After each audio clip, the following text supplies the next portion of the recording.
Sanctioned murder from the Journal of Miala Varian. For as long as I can remember, my life has been devoted to one thing: taking the lives of others. These were not random killings. Only those who fell afoul of the law, who wronged the houses of Morrowind, or who desecrated the sacred teachings of the tribunal were fair game. Their lives were mine to take, given to me, you might say, because they deserved to die, and I was very good at killing. My victims were mostly unaware that I was coming for them. Some knew they had wronged others, murdered an innocent, stole from their houses, even battered another's lover. But they would always claim they had done nothing wrong, that I was mistaken, that I had the wrong man or woman. With a blade at her throat, however, it's amazing how honestly and completely one makes a confession. One after another, I ended them. A swift slice across the throat. The shallow flesh parted, the thin veins severed cleanly. They would try to scream, but they would only choke on the crimson gore that filled their lungs. I delighted in death. It filled me with a pleasure I could find in no other activity. This was my life. This was who I was. People feared me, loved me, and my brothers and sisters, pushed us away, and then embraced us as the need arose. Some days we were hailed as heroes, others as murderers.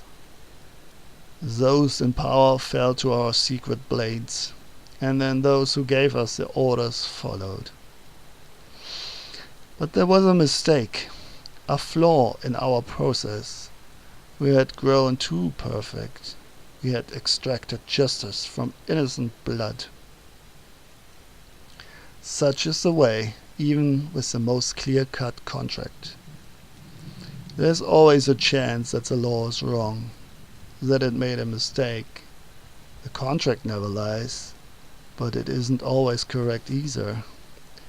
Even the smallest of actions, harmless as they may seem, can cause a tidal wave of destruction for those following behind.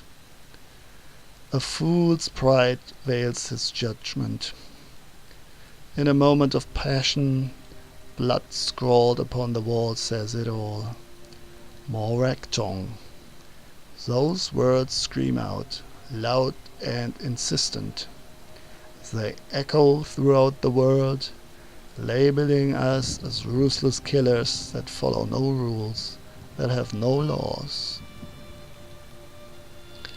The tongue, always hidden, working in secret, suddenly fell under scrutiny.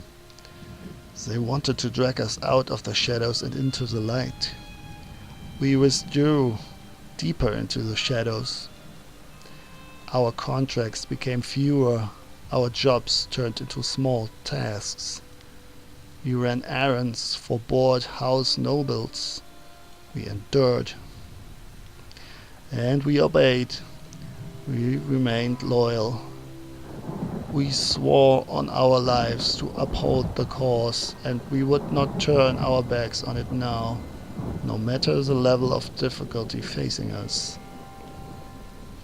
Even if the world had turned its back on us, we would stay the cause.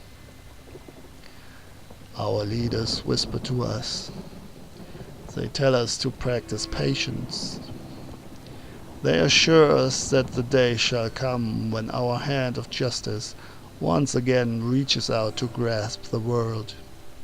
A coming darkness will soon sweep the land, and the Morak tongue will once more be needed, will once again become relevant. But I am old, and my days wind down. I prepare for my trip to Vonura, and I must pass this mantle to someone younger now, someone less experienced, less wise.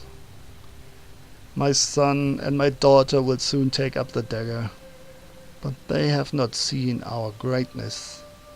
They must forge a new path for the Morak tongue. The darkness of war comes, and no one shall be spared from its wrath. The Morak tongue must put aside the wrongs it has endured. We must be ready.